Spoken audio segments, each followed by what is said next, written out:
Continues to defy nature. Overnight, the temperature of the Arctic has risen 4.9 degrees Fahrenheit. Gentlemen, another 5 degrees, and Haifa Harbor is completely underwater. Oh, it's quite true, New York, San Francisco, New Orleans, Marseille, every seaport's in danger.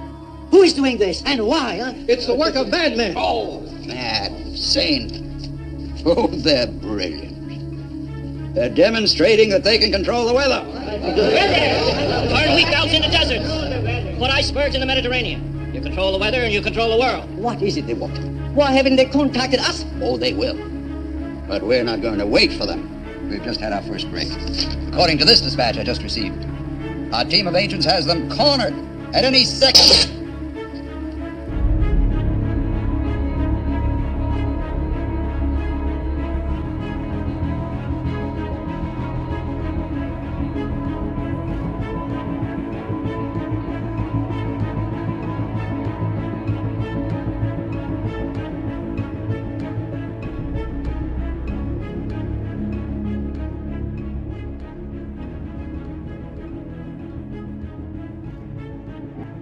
One of the key people in the Planet 9 story is an astronomer here at Caltech, and he's got history when it comes to changing our views of the solar system. 10 years ago, he was instrumental in demoting poor old Pluto, and even wrote a book about it. His name is Mike Brown. Brown's speciality is the Kuiper Belt. In 2003, he discovered Eris, a Kuiper Belt object bigger than Pluto, a discovery that was instrumental in Pluto's demotion. A month later, he co-discovered Sedna. This was the first of what became 6 unusual Kuiper Belt objects that had been found with highly eccentric orbits that take them far out into space. They were 6 of the most distant objects ever found in the solar system.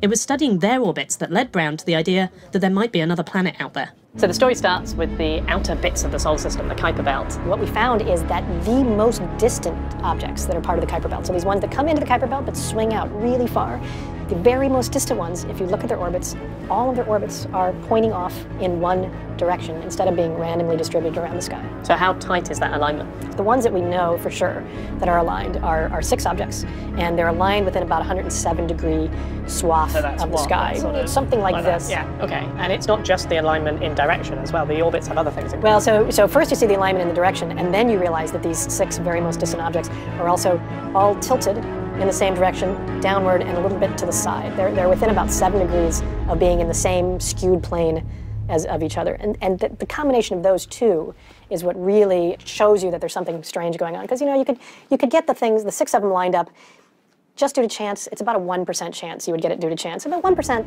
it's a small number, but it's not that small of a number. But if you take it also into the fact that they're tilted like that, that's another approximately 1% chance. So it's about a 0.01% chance that this is all just randomly aligned. So is that what got your attention and got you working on the problem? That was the big clue that something is going on in the outer solar system. This was an extraordinary finding. The tight clustering of the 6 orbits might have been caused by the gravitational influence of something massive in the outer solar system. For Mike Brown, the question now became, what was out there and how could he find it? Working down the corridor from Mike is theoretical astronomer Konstantin Batygin. Mike and Konstantin have worked together for ages, and it always helps to have a friendly theorist on hand. And so Mike popped in to see if Konstantin could help with his problem. Konstantin's expertise is building computer models of planetary systems.